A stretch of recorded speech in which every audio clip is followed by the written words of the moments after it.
Hello mga respeto at isang magandang araw na naman po sa ating lahat. At nandito nga po pala tayo sa isang restaurant namin. May pipick up lang po tayong mga kasama.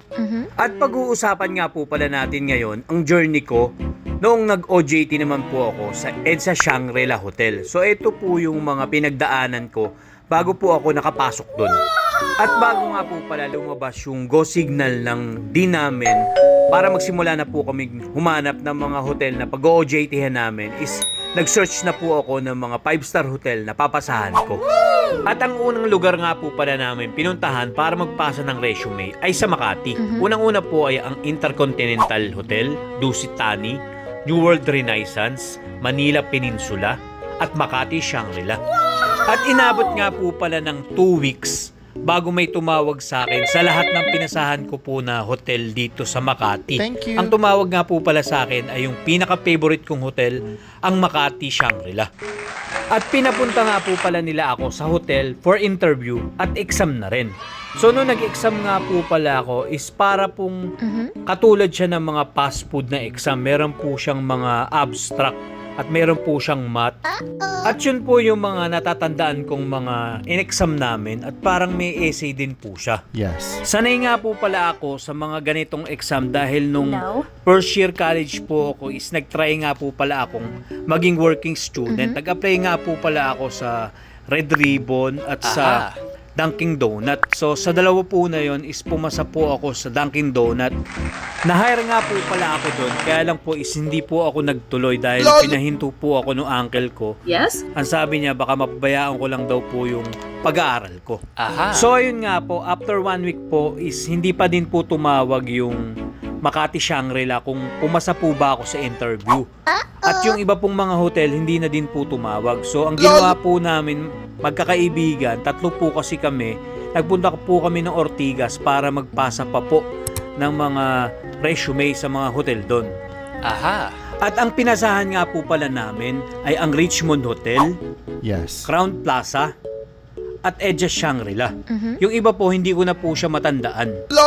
At para sure na nga din po pala, bumalik po kami sa school para magpagawa pa po ng application letter dahil magpapasa po pala kami sa mga hotel dito sa Manila.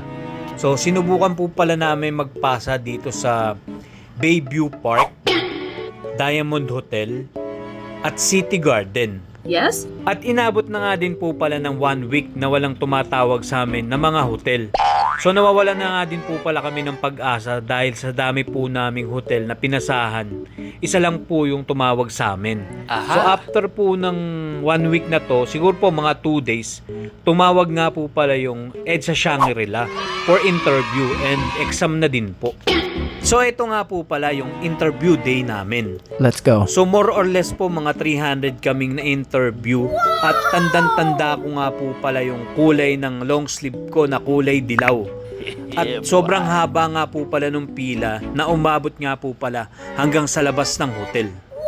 At dito nga po pala ako talaga kinabahan dahil ang interview po pala dito is panel interview. Ang mag-i-interview po sa inyo is yung HR manager, mga Italian chef, mga French. Goodbye. Tapos po yung mga manager ng iba't ibang mga restaurant. At isa pa nga po palang nagpakaba sa akin dito is yung mga nakasabay ko ng mga culinary school dahil sobrang prestigious nga po pala ng mga school nila tulad po ng ISCAM at CCA dahil isang ordinaryong HRM student lang po pala ako. No. Kasi nung tinawag po sila, talagang kinabahan po ako lalo dahil sila po yung halos unang mga in-interview. At natapos nga po pala yung interview namin and nakasagot naman po ako pero hindi po ako masyadong No. confident sa mga sagot ko. At inabot nga po pala ng halos 1 linggo mahigit na wala po pong tumatawag sa akin. So ang ginawa ko po is nagpunta po ako sa Cubao at nagpasa po ako sa mga hotel doon. Ang natatandaan ko pa, ang huli ko pong pinasahan dahil wala na po talaga akong pag-asa na may tumawag sa akin. Nagpasa na din po ako sa Sogo Hotel, tanda ko po yun. Dito po sa crossing sa Cubao, kung alam nyo po yun. Yes? At sa pagkakataon nga po pala na to is desperado na po talaga ako dahil No. inabot po ako ng matagal na panahon na hindi po ako natatanggap sa mga hotel na napasahan ko. So no choice na po ako, nagpasa na nga po ako dito sa gawin ng Cubao. Yes. Minsan po kasi, yung mga panahon na talagang wala ka ng pag-asa, kadalasan po doon dumarating yung blessing. So tumawag po sa akin yung EDSA Shangri-La Manila dito sa Mandaluyong. Sabi po nila na pumunta na po ako sa hotel nila at pwede na po ako magsimula. So ayun nga po, sobrang saya ko nga po nung tumawag po sa akin yung hotel. And ito po talaga yung hotel na gusto kong pag-OJT-han. Hindi man po ito yung Makati Shangri-La, pero same lang po sila ng company. So sobrang saya ko nga po pala nung tinawagan nila ako. Bale 300 nga po pala kami na interview, and then ang pumasa lang po is mga 30 to 40 lang po kami. At eto nga po pala ang first day ko sa hotel. Unang-una po is briefing po kami ng HR manager namin, and sa totoo nga po pala hindi ko po natatandaan yung mga nakasabay ko pong mag-exam or in-interview kasi medyo blanco po ako nung araw na yon.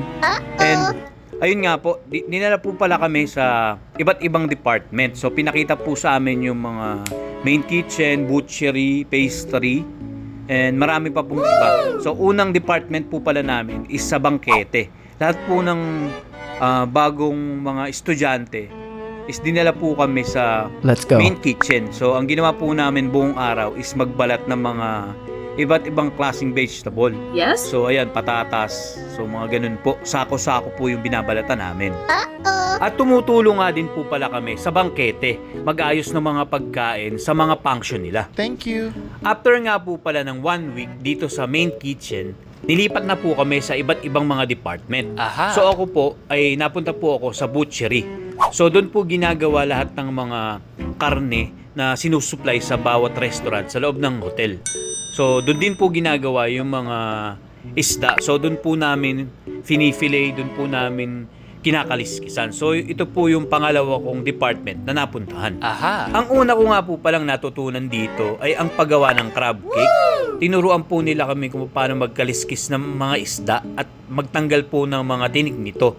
Mahirap po siya kasi ang lalaki ng mga isda dito. Yes. And then, sobrang lansa po pala ng mga isda. And okay lang po yan kasi part po yan ng mga knowledge na makukuha natin dito. Yes? At may kwento ko na nga din po pala ang first time kong kumain sa cafeteria nila. Aha. Parang kumain po kayo sa isang buffet.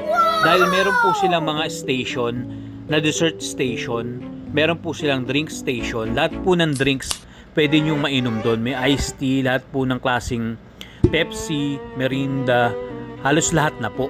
Tapos meron po silang salad station, meron po silang mga maraming choices ng mga pagkain or mga ulam. So meron po silang beef, Yes. meron po silang pork, meron po silang fish, vegetable. So sulit na sulit po pala na mag-OJT tayo dito sa mga 5-star na hotel. At pagtapos nga po pala ng 1 week, nalipat naman po ako sa private dining. So weekly po is iniikot po nila kami sa bawat department. Yes. Ang private dining nga po pala, sila po yung nagdi-deliver sa mga rooms ng mga breakfast, or kung may request po tayo sa mga iba't ibang mga restaurant dito sa hotel, sila po yung nagdi-deliver. Ang private dining nga po pala o room service ay may sariling kitchen. Yes. So usually po yung mga pagkain na dinideliver namin tuwing breakfast is dito rin po namin kinukuha. Dahil malapit lang po ang private dining sa kitchen nila. At tuwing umaga nga po pala ay sineset up ko yung room service trolley namin. So lalagyan mo po siya ng linen na puti. And then lalagyan nyo po sa ibabaw yung saucer, yung coffee cup, lagyan nyo po siya ng spoon and fork, knife, at chinecheck ko din po yung food warmer namin sa baba. So lalagyan din po namin yan ng mga bread, tapos na nakalagay sa basket. Yes. Kukunin po namin yung mga egg na sunny side up or scrambled. Aha. At yan nga po yung mga ginagawa ko sa private dining or room service. Kung may mga order naman po yung mga guests namin sa ibang restaurant, ay pwede naman po. Kami po mismo yung pipick up at magdi-deliver sa kanila. Let's At napagod nga po pala talaga ako dito sa room service, lalo na po pag kumukuha ako ng mga room service na trolley. Kasi dalawa po ang building ng EDSA Shangri-La. Ang una po is yung tower wing na mayroong 25 floor, at yung garden wing naman po, kung di po ako nagkakamali, is 15 or 14 ang floor niya. Kaya kabisado ko nga po pala ang mga floors dito dahil po from tower wing to garden wing is pinupuntahan ko po talaga siya para ipunin lang yung mga trolley. At maganda nga din po pala dito sa room service dahil meron ka pong makukuhang tip dito. Aha. So usually po nakakuha po ako ng 50 pesos to 100 plus pesos every day. So meron na po akong pamasahe pauwi. At ang last ko nga po palang department na napuntahan ay ang paparazzi. Ang paparazzi nga po pala ay isang Italian restaurant. Naging waiter po ako doon. So ang first day ko nga po pala, ang ginawa ko is nagpunas po pala ako ng mga utensil. Aha. Fork and spoon, Yes. tapos knife, tapos nag-set up po ako ng mga table. At usually nga po pala, ang mga customer namin dito is mga sikat na artista, mga matataas na tao sa gobyerno, mga basketball player, usually dito nila dinedate. Stop. At kapag busy na nga po pala sa ibang restaurant, ay hinuhugot po nila kami. Yes. Tulad po dito sa Japanese restaurant, sa Senju. At dito din po sa Summer Palace na Chinese restaurant. Usually po kasi dito po yung maraming tao talaga. Kasi marami po mga Chinese or Chinese Filipino na dito po sila nagpapareserve. At dito ko nga po pala unang na-meet si Manny Pacquiao at nakapagpa-picture pa po ako. Dito po yun sa Horizon Lounge, kung hindi po ako nagkakamali. At may kwento ko na nga din po pala, after 2 weeks nga po ng OJT ko dito sa EDSA Shangri-La, tumawag naman po yung Makati Shangri-La dahil natanggap nga daw po ako, pwede na daw po ako magsimula. So yun nga po, nagsisimula na nga po ako dito sa EDSA Shangri-La. So ang sabi ko po sa kanila is hindi na po ako makakapunta dyan dahil nagsisimula na po ako ng OJT dito sa EDSA Shangri-La. Minsan po talaga is mawawala na tayo ng pag-asa pero panalangin po natin na meron po talagang perfect timing para sa atin. Thank you. So katulad po nung nangyari sa akin na to, 2 hotel po yung tumawag sa akin. Hindi po ako natawagan halos sa lahat ng hotel. Pero itong 2 hotel po na to talaga, yung gustong gusto ko talagang mapag-OJT-han. At salamat nga po pala sa Diyos sa blessing na to dahil ito po ang pasimula ng pagtatrabaho ko sa hotel. At sobrang nag-enjoy nga po pala ako sa pag-OJT ko dito sa EDSA Shangri-La dahil sobrang dami ko po talagang matutunan na madadala ko po talaga kapag nagtrabaho ako. At sa susunod nga po pala nating video is pag-usapan po natin kung paano po ako na-hire dito sa EDSA Shangri-La. Let's go. At ano nga po ba ang unang trabaho ko dito sa hotel at paano po nag-start ang pagiging pastry chef ko. Yes. At hanggang dyan nga po pala ang vlog natin ngayong araw. At sana po ay samahan nyo ako sa mga bago pa nating mga bagong vlog. Maraming salamat po.